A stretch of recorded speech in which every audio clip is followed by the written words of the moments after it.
Welcome to the Union Jews podcast.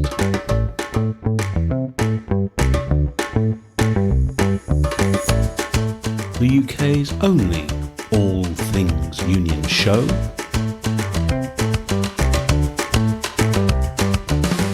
Carefully curated for your digital downloadable listening pleasure.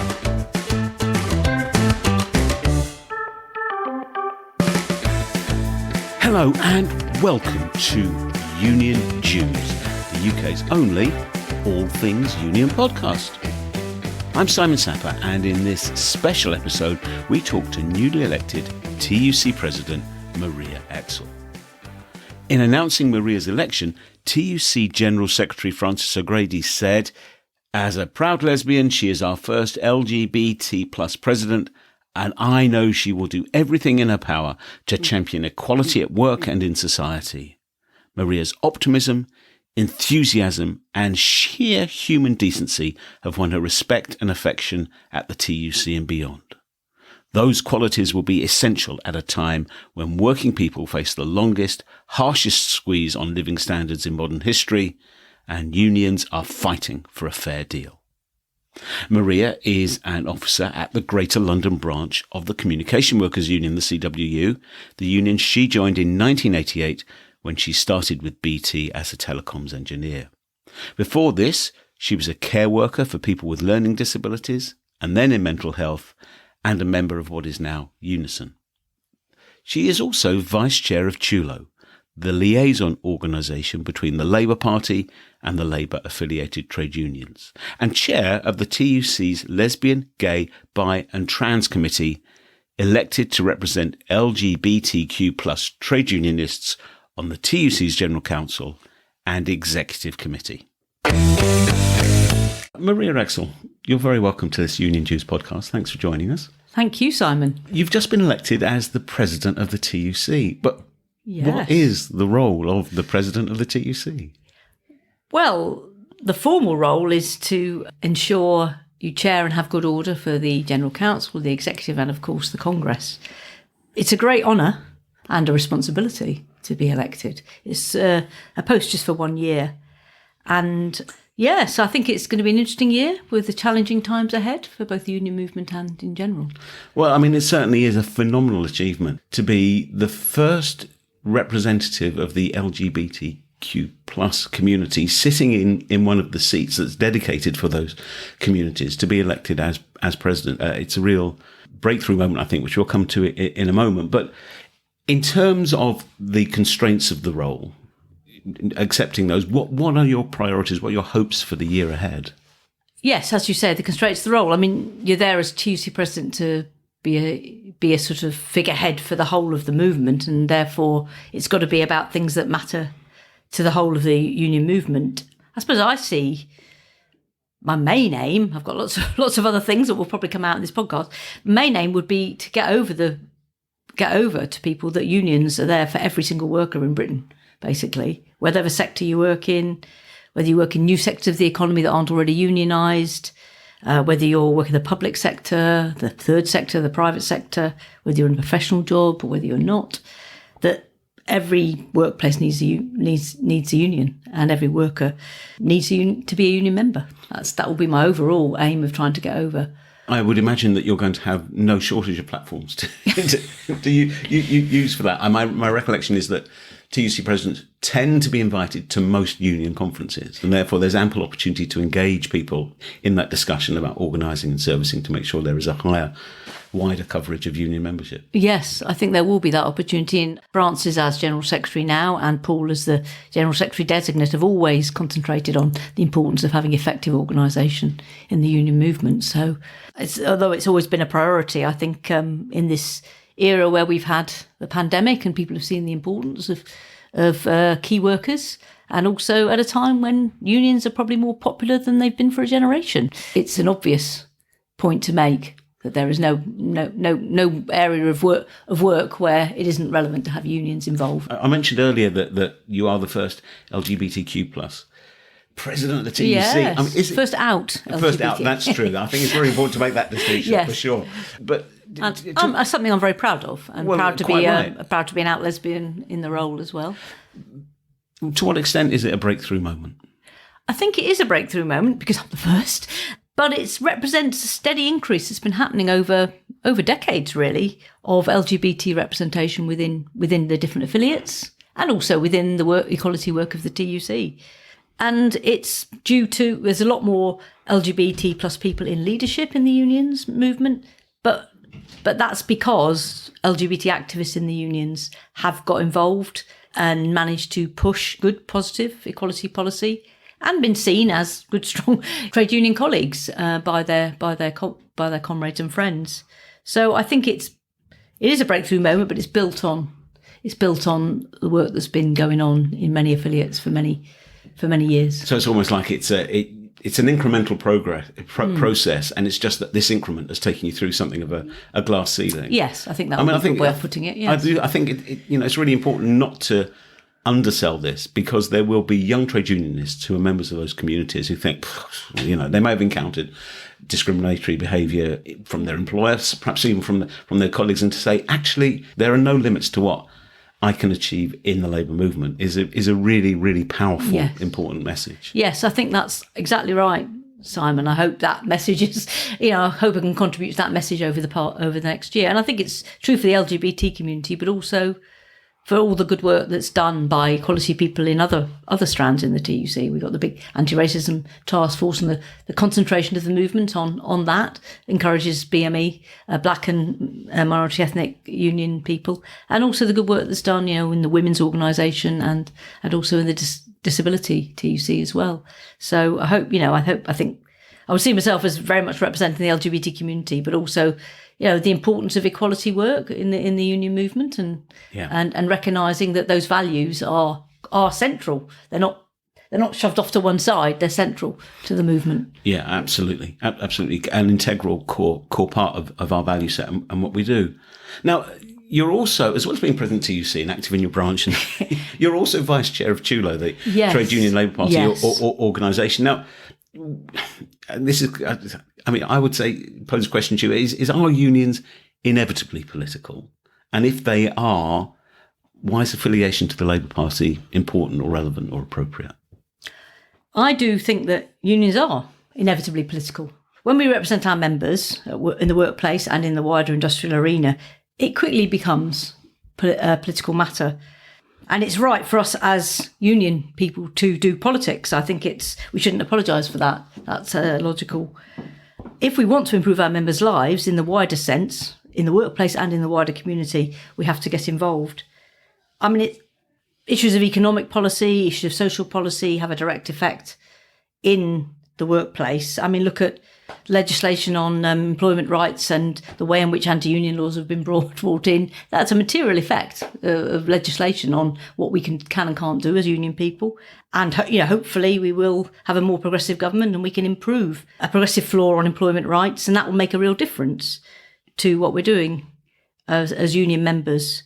And also, I think the wider issues of public ownership and making arguments for that within particular sectors, that's a political thing that has a direct effect on job security, on standards of pay and terms and conditions, and also wider welfare issues. There's lots of in-work poverty. Lots of union members depend on benefits and support, and so we've got something to say about that. These are all political matters that you can't negotiate directly with an employer, but they affect our members' lives. I agree with you that unions are fundamentally about redistribution, you could say. Yes. And you can't, it's not an optional issue.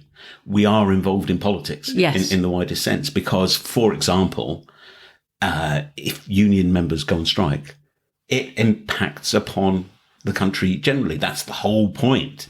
Yes, so you can't say that that's not a political act, because it's about the overall allocation of resources in any one country. But you're about to go on to talk about the link with the Labour Party, which is a slightly different question, really. It is a slightly different question, although I think that gets to the bottom of it in many ways. Let's cut to the quick. Working class voices and working class people are often excluded from how politics is presented. If it's presented as something at a particular level of, I don't know, I can't know how to explain it really. It's often deliberately mystified, politics, to people. And that makes people actually think, oh, politics isn't about my life. But actually, absolutely it is. And the fact that you've got the unions affiliated to the Labour Party allow the collective voice of millions of workers to be heard directly in the political arena is really key. It should, hopefully, I believe it empowers local activists to get involved in their local Labour parties or in wider political campaigns.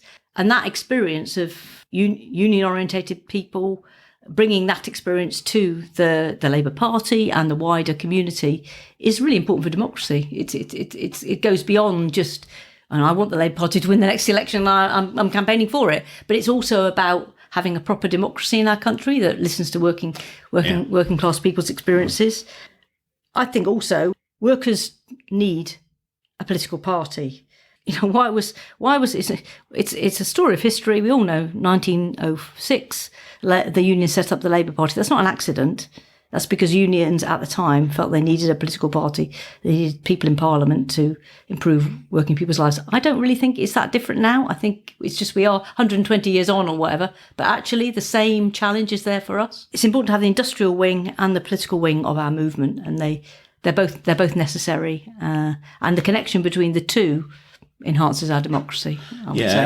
I think it would be interesting, wouldn't it, if we could step into a time machine and go back to the first decade of the last century. What debates were going on about whether or not the union movement, the nascent union movement, needs a political voice. I suspect we'd recognise a lot of the lines that were being run then. Yeah, and yes, I think we would, and also what you can achieve and what you can't achieve, and the importance of a collective input and unions acknowledging that they have to be involved in the political arena. I think that is the most important thing. And of course, it's not always an easy relationship because these are two independent organisations, but it's a vital debate. And I also think it's an unavoidable debate. Because necessary debate. Necessary debate. Because there's not going to be one view about exactly what needs to be done in every given circumstance. So there's bound to be some to and fro. And they call it the contentious alliance, don't they? Well, Lewis Minkin did. I think that it's an alliance, though. That is it. And a necessary one, and it enhances the trade union movement to be focused on the political gains that we need for our members, but it also enhances the Labour Party to be rooted in the experiences of working people and their families and their communities.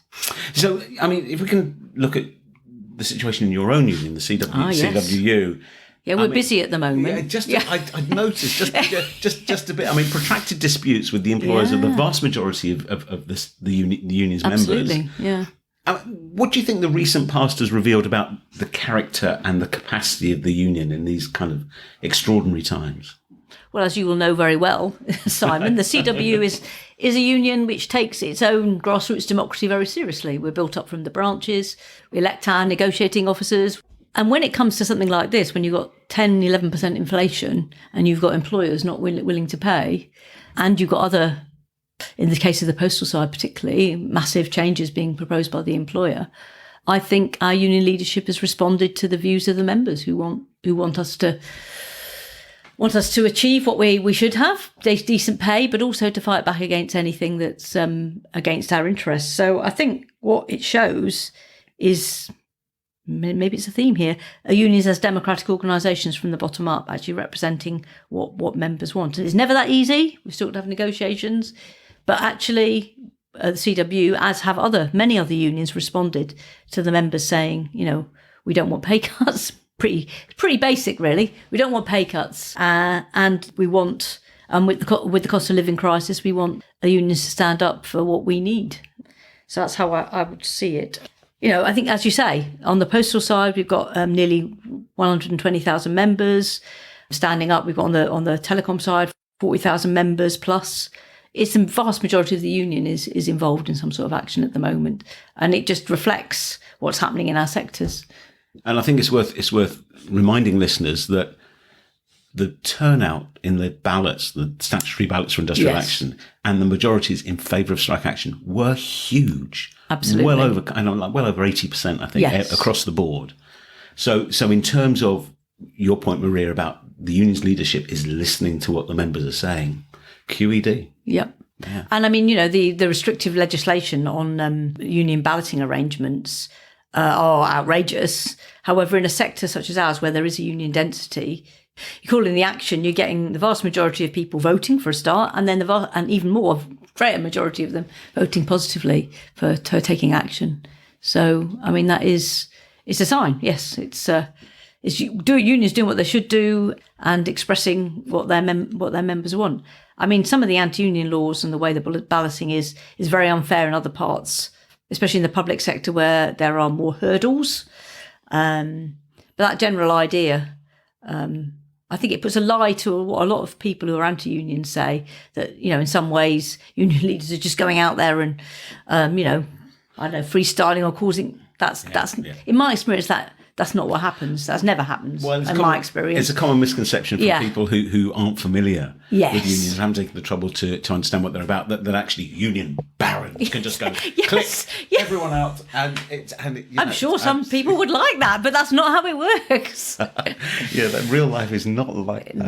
No, that's right. No, well, I mean, obviously strength and solidarity to the CW and every union that's in dispute indeed in these troubled times. Switching track a little, if we may.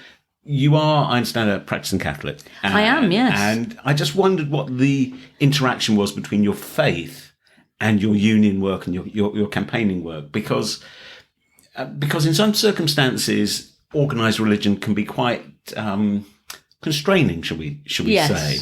And I mean that applies not just to progressive politics, but also your own sexuality as well. Indeed, yes. So I'm interested. How I mean, if you don't mind me. No, I don't mind. I don't mind you asking. Well, I was brought up a Catholic, and I continue to practice as a Catholic, and it's important to me. I would very much identify as a progressive Catholic, and I think that people should recognise that within religious organisations, yes, they are central organisations. There's a variety of views. It's a very broad church, especially the Catholic Church, for example. For sure. And you have got people who are quite reactionary about issues around equality, especially around issues around sexuality and gender identity. But also you have people who are quite reactionary politically as well, if you wish to. However, there are a hell of a lot of people in my experience, maybe it's just the people I know, a bigger majority who actually share values that the union movement would recognise. Social justice, a collective approach to human life, if you like, and actually a responsibility for our neighbour.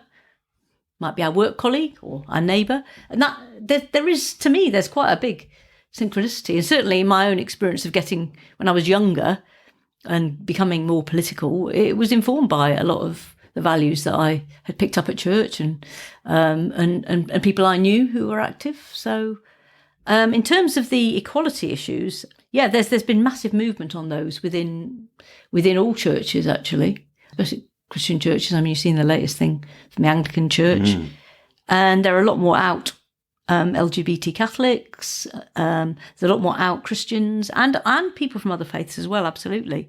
So that's been a big sea change in my lifetime. Yeah.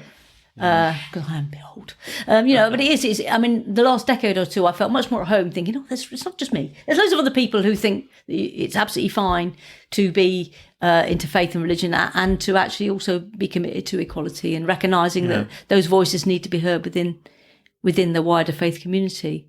But in terms of wider politics, I do think there's a big connection. I mean, it's not just Catholicism. I mean, there are massive traditions within the Methodist Church about social justice, and there's a big Anglican social justice tradition as well. And then in other faiths, there's like social justice in Islam is really central, and of course in Judaism and Sikhism, and I could go on. There's a big multi-faith aspect to it too. I mean, Catholics, we've got our Catholic social teaching, we've got the history of the church recognising the importance of trade unions and the importance of wider social movements. And also, I think we've got a very particular tradition in Britain of recognising, the union movement owes a lot to immigration, often from places which were dominated by Catholicism. So that's actually a cultural thing within British trade unionism, but it actually reflects a much wider thing in Europe and America and in lots of other parts of the world, where faith and trade union values and wider sort of progressive political values do fit together. It's always going to be contentious within religion, but there is it's a big constituency. And I think whatever the religious structures that exist in Catholicism or any other faith, the question of one individual's relationship with their faith is just that. It's an individual relationship. And therefore there is space underneath a multi-faith umbrella for all sorts of alliances and beliefs and preferences, including those that align with the labour movement. Yeah, absolutely. So, yeah, I think you're right. It's an individual commitment to lead your life in a way that's, loving your neighbour, for example, in the Christian tradition, and I said that reflected in probably in different formulations, but meaning the same thing in other religions. But there are some obvious, if you're someone growing up in that, you see some obvious connections then to the wider politics. Like in Catholicism, there's a big emphasis on the dignity of labour. As I said, dealing with poverty and thinking that that's something that's about the world here, in the real world as we live, the value of people's lives. And, you can't say that you're for faith without actually recognising that that's about your neighbour and that's about the people next to you and the state of your society. And as you say, it's an individual thing. Often faith can be an individual inspiration for us. And there are other people who are good trade unionists who are inspired by their faith. But there is a recognition of that as part of the collective part of your faith as well. And that is important. So they're both true. Yeah. No, I think it's very. There could be a whole podcast series about the impact, the interrelationship between faith and being a trade unionist, being in the labour movement, being this, that, and the other. And I think it is, on the one hand, I think it is really, really interesting. But on the other hand, I suspect it all does boil down to the same thing, which is each individual has a specific relationship with their faith. Yes. Yeah. And whether that's under a religious umbrella or under a humanist umbrella or whatever. Well, yes, it's about belief as well. It's about belief. A wider belief that you can. Yes, the TUC is a secular organisation. We live in a semi-secular society, as I would say. But recognising other people's beliefs. Certainly, that's my view as a Catholic. I respect people of all religions and none, and we can work together. And that. It chips away at, as you say, something quite personal. What inspires people? What inspires people to be part of something, to try to change society? Well, what sustains people? Yeah, and what sustains? Yes, good point. Yeah. What sustains people? Yeah. And there are other trade union leaders who are practicing Catholics and of other religions as well. And it's something I think has not been recognised as much. And I'm hoping over the next year we can work together and get that a bit more on key issues of workers' rights, which most faith groups support, and with issues around having a more just society. I think there's potential for more work there. I think so, around notions of justice particularly. I think actually moving from religion to a very kind of gritty reality as it were. We're recording this in the TUC, a corporate house, and of course we're entering a handover phase now. Oh, we are. As Francis O'Grady hands over to Paul Novak, and it's a kind of that's quite a shift. How has the TUC changed since you were first involved and first on the General Council? Yeah, when I was first on the General Council, Brendan Barber was the General Secretary, of course. Yeah, yes, and I think things have moved on. I think Francis's tenure has been focused a lot on trying to ensure that unions are organised effectively in the different sectors. She comes from an organising background, as does Paul. Yeah. So I think that's I'm not saying that wasn't there before, but that emphasis on this on that being the core aspects of what we should do as unions. We have more reps, we should have more efficient organisation, and also I think the outward facing public arena, which has always been there for the trade union movement.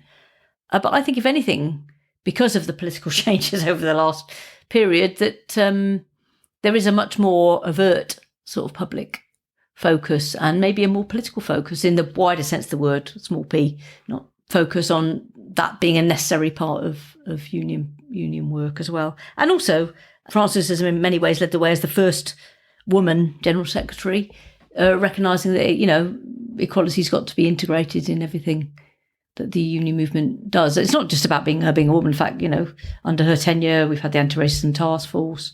I know that Paul is equally committed to all of that, integrating equality in. But obviously it's been, as you say, sometimes the breakthrough moment is the one that you can then unleash things. And, it's not just Frances as the first woman General Secretary, it's also empowering other women leaders in the union movement as well. So that's quite important. We live in a society where some people do still have a problem with women leaders. Really? Yes. I hadn't noticed. Yes. So, that's So that's been a change, I think. I found it interesting as well. You always get involved from your own union, don't you? Yes. And you know your own union, you know your area. And it's always been a big thing for me, being on the General Council, doing the equality work with people from other unions, fine, yes, absolutely, and learn from that. But just being on the General Council, hearing the issues for people in different sectors, it enhances your idea, your understanding of where the challenges for your own sector are. And that's always, it's an enriching thing to recognise that other union people in very different work areas than you are facing challenges that in some ways similar and in some ways can be more challenging, actually. So that's what I've learned by being on the General Council. Yeah. I think there are common experiences, albeit expressed in slightly different ways depending on the industrial setting that takes place.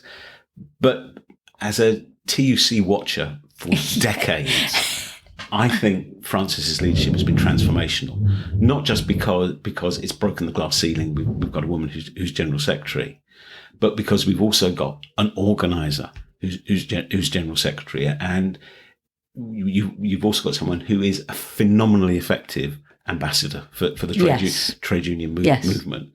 And in the depths of the adversity of the pandemic, for example, to see government turning and recognizing that the TUC is a key stakeholder in the debate about what we should do is really important. And I think, I hope and believe that we've been through like a one-way valve, as it were, that we're not going back. I don't think the Tories can put it back in their box. They'd love to. I don't think can't. so. I think actually what's happened, I mean, this goes into a wider discussion about the impacts of the pandemic, but I think the mainstream has moved to the left. I think there is a consensus about fairness and dignity at work, and the fact that executives shouldn't get 150% pay rises whilst actually their workforces take a pay cut. I think that all that stuff is building into a new consensus that has got tremendous energy and traction behind it. Yeah, I would agree with that, absolutely. And I think, as you say, I think France's transformative leadership's not just been about equality, it's also been about that focus on organising, that focus on the TUC's role in wider political world with the small p, and she set the bar now. And I know that Paul, and when his first address to the executive about his priorities, stressed again the importance of organising, building a movement of getting more reps, extending the influence of the union movement in the workplace and beyond. I know that's his priorities too. I'm sure you could talk to him about that sometime. But I see that as a continuation. I'm sure he'll do things his own style as well, but that's a continuation from some of the good work that has already been done by Francis, definitely. I feel much enlivened and filled with optimism from our discussion, Maria. Thank you so much for spending time with me to record this podcast. One final question before we wrap up, which is, if you could meet your 18-year-old self, what advice would you give? Oh, well, what a question. I suppose I'd have to say, be confident. It's always important to be confident and believe in yourself. But that's not like going into yourself. That's being confident enough maybe to reach out, to be open to people with different backgrounds and experiences than you've had, and learn from them. And listen. That's the main thing. Listen and learn, and develop, your own self, but also understand the much wider social context. I suppose for me, I would say there's more than one way to take forward the values of your own family and your own background. There's more than one ways of doing justice to that, and being open to others helps you grow as a person, and helps you, if you're a political person and a trade union person, helps you be a better representative. So that's what I would say, I suppose. Sound advice. Maria Exall, TUC President, thank you very much indeed. And thank you, Simon.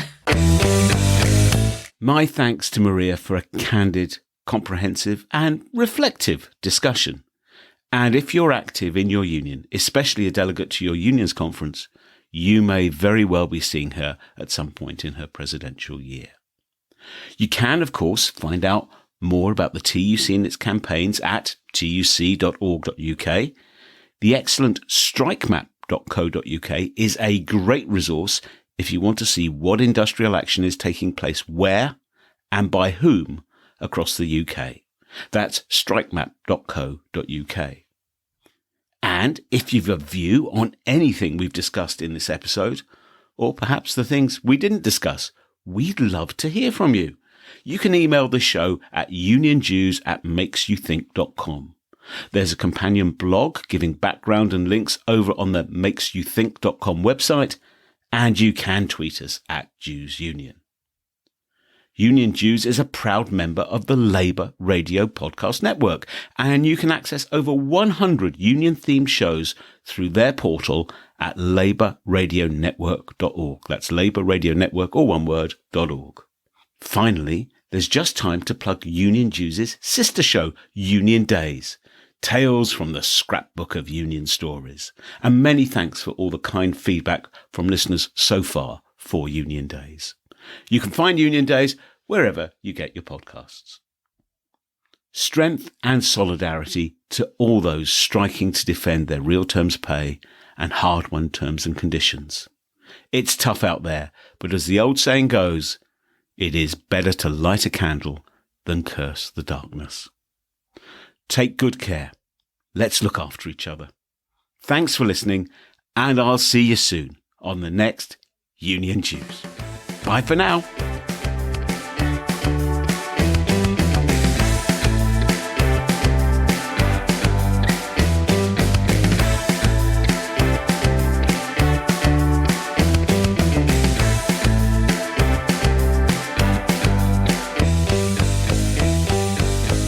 The Union Jews podcast is presented by me, Simon Sapper. Music is by Scott Holmes. It is a Makes You Think production.